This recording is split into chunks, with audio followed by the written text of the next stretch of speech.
Assalomu alaykum azizlar. Qandaysizlar? Yaxshimisizlar? Charchamayapsizlarmi? Demak, bugun Innova fizika to'plami bo'yicha 18-mavzuni masalalarni ishlaymiz. 5 tagina masala tanlab oldim. Qolganini o'zlaringiz hal qila olasizlar, bemalol xudo xolasa. Agar hal qila olmay qolsanglar, yopiq guruhga shunday tashlaysizlar, muammo yo'q, xudo xolasa. Demak, 4-dan boshladik mana. 4-chi nima deyapti? Bu yerda 10 darajasi bilan ishlamaydiganlarga o'rgatib ketish maqsadda. Xo'p, quyoshning massasi deydi. Mana m quyosh teng 2 ko'paygan 10 darajasi 30 kilogramm ekan. Yerning massasi m yer 6 ko'paygan 10 darajasi 24 kilogramm ekan. Mana 24. Hop, keyin yer bilan quyosh orasidagi masofa, ya'ni massa markazlari orasidagi masofa 150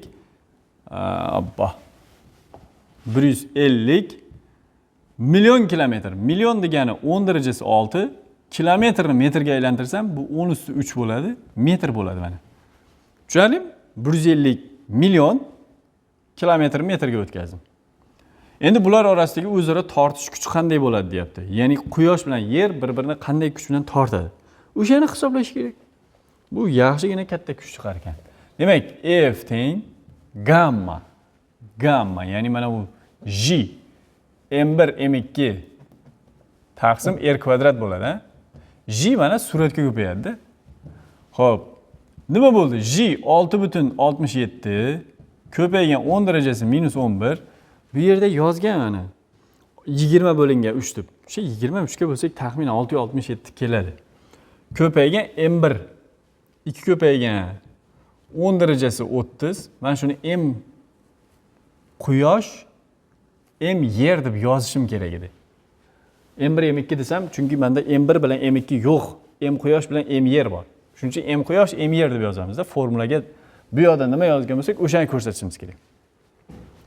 Xo'p, ko'paygan 6 ko'paygan 10 darajasi 24 taqsim mana shuning kvadrati-da. Buni mana men soddalashtirib olay, 15 qilib. 15 ko'paygan 1 3 6 qo'shsam 10 bo'ladi. 15 darajasi 10 metr bo'ladi. O'shani kvadrati, 15 ning kvadrati 225. Mana shu 5 6 ga o'xshab yozilib ketaverar ekanda. 225 ko'paygan 10 darajasi 10 ning kvadrati 10 darajasi 20 bo'ladi. 10 darajasi 20. O'sha 10 bilan 2 ko'payadi mana misol uchun 10 darajasi 10 darajasi 10 ning kvadrati bo'lsa 10 bilan 2 ko'payib 10 darajasi 20 keladi. Tushundingmi? Demak, endi bu yerda 10 darajalar bilan ishlash bo'ladigan bo'lsa, hop. Mana shuni o'chirib qo'ya qolay. Nima bo'ladi? Okey. Nima deganim? Xo'p. Mana bu minus suratdagi, ya'ni ko'payib turganlar nima qiladi? Qo'shiladi-da 10 darajalari. Ya'ni mana teng, bu yerdan yozib ketaman. 6,67 ko'paygan 2 ko'paygan 6 qilishni o'zingiz bilasiz. Bo'lingan 225. Qolganini hal qilishni o'rgataman.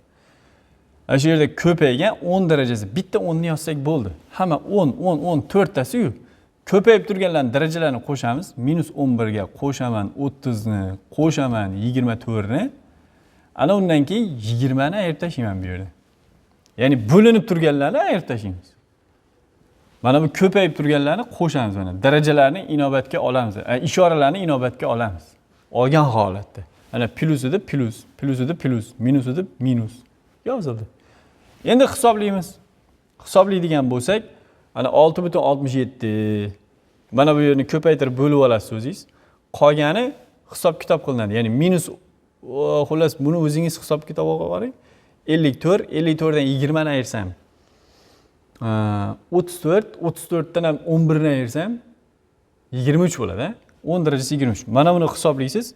Ko'paygan 10 darajasi 23 bo'ladi. Mana bu yerda hisob-kitobingiz turibdi. Newton oxirida. Tushunarlimi? Ana bo'lmasam. Demak, meni qiladigan ishim mana bu 4-chini o'chirib olish bo'ladi. Ana bunday qilib belgilab olsak bo'ladi. Va mana o'diq qilib ko'raman. Ha, mana bitta ozgina qoldi.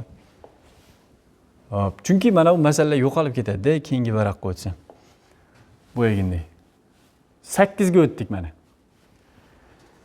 8 har ikki jismning har birining massasi 2 martadan oshirildi. Mana, demak, F birinchi holatda M G M1 M2 taqsim R kvadrat bo'lsa, ikkinchi holatda EFX deyman. G har birining massasi nima deyapti? Har birining massasi 2 martadan oshirildi deyapti. Ya'ni M1 bo'lsa 2 M1 bo'ldi. M2 bo'lsa 2 M2 bo'ldi-da. Va deyapti, undan tashqari ularning massa markazlari orasidagi masofa 2 marta kamaytirildi deydi.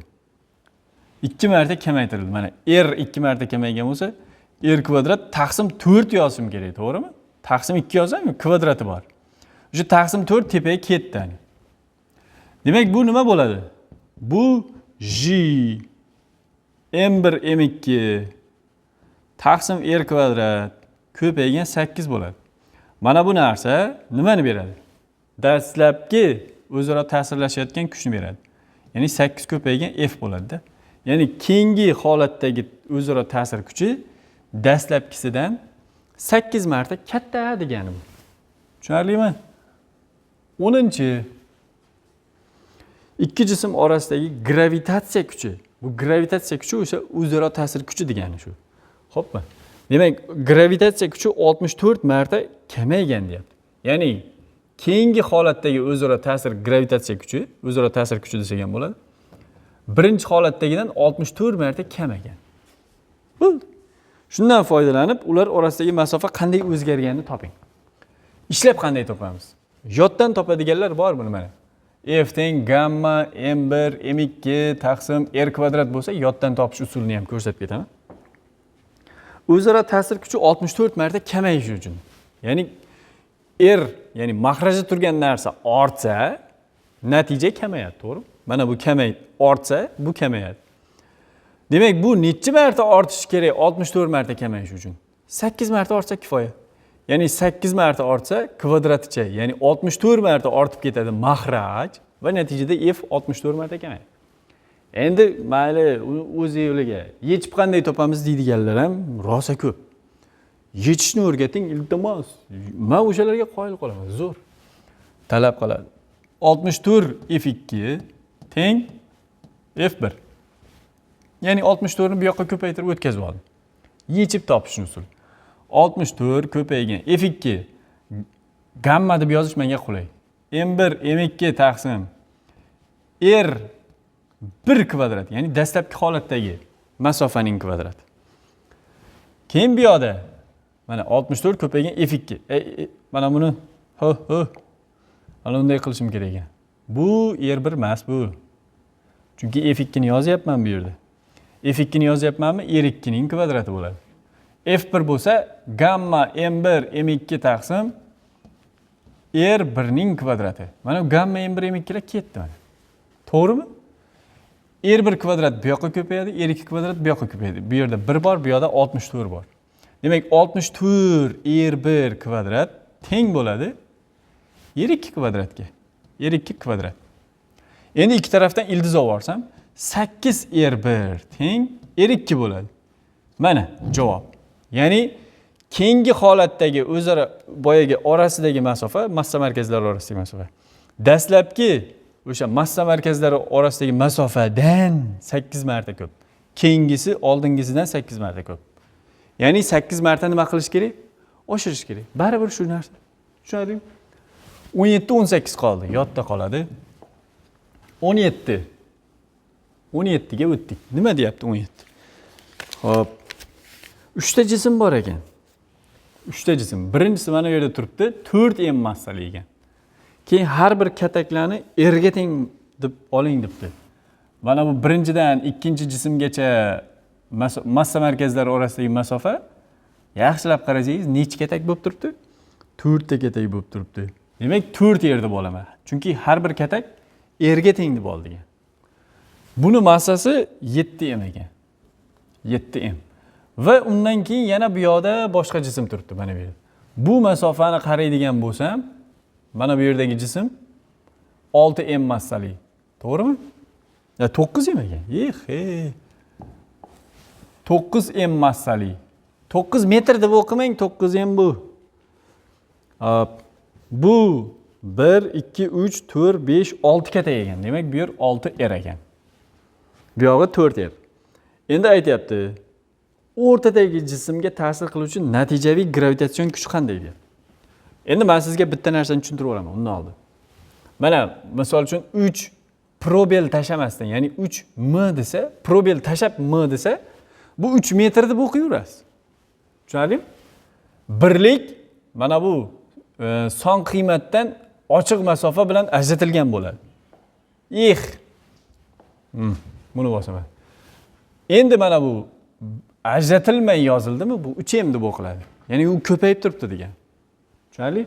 O'shaning uchun mana buni 4 metr, 7 metr, 9 metr deb o'qib o'tirishadi-da ayrim o'quvchilar. Shuning uchun oldindan aytib ketay dedim. Mana ajratil qanday farqlash mumkinligini. Xo'p, endi qarang. O'rtadagi jismga ta'sir qiluvchi gravitatsion kuchni toping deyapti. Natijaviy, ha? Natijalaviy. To'g'ri. Mana buni bu yoqqa tortadi F1 kuch bilan.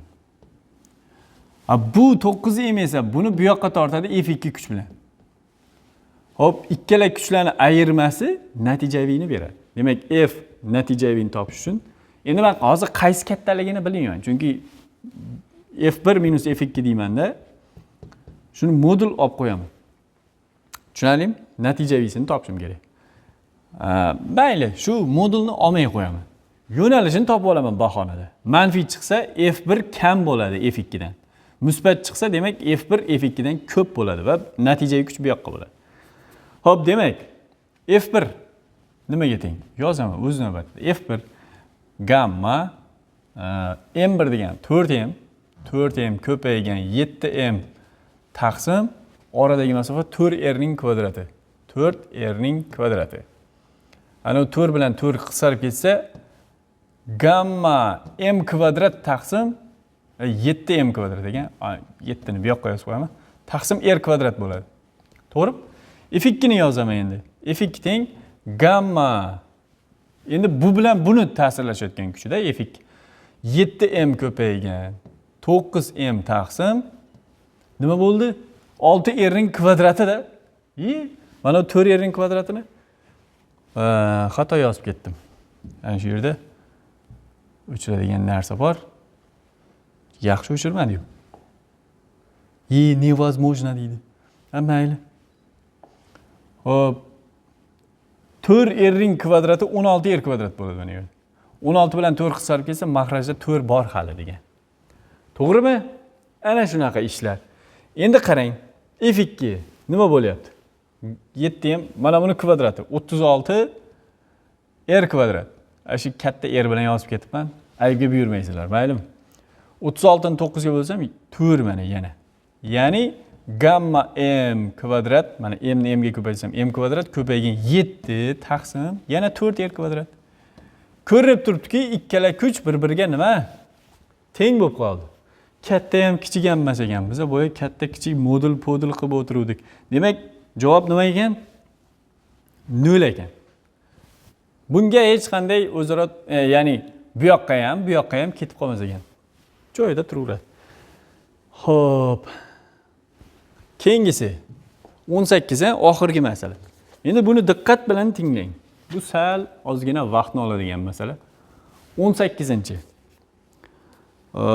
Mana bu markazda m massali katta jism turibdi mana. Katta m massali. Va keyin bu bir sayyora bo'ladigan bo'lsa, buni atrofida mana sun'iy yo'ldosh aylanib yuribdi. Birinchisi, mana bu yerda, ikkinchisi bu orbitada. Tushunarlimi?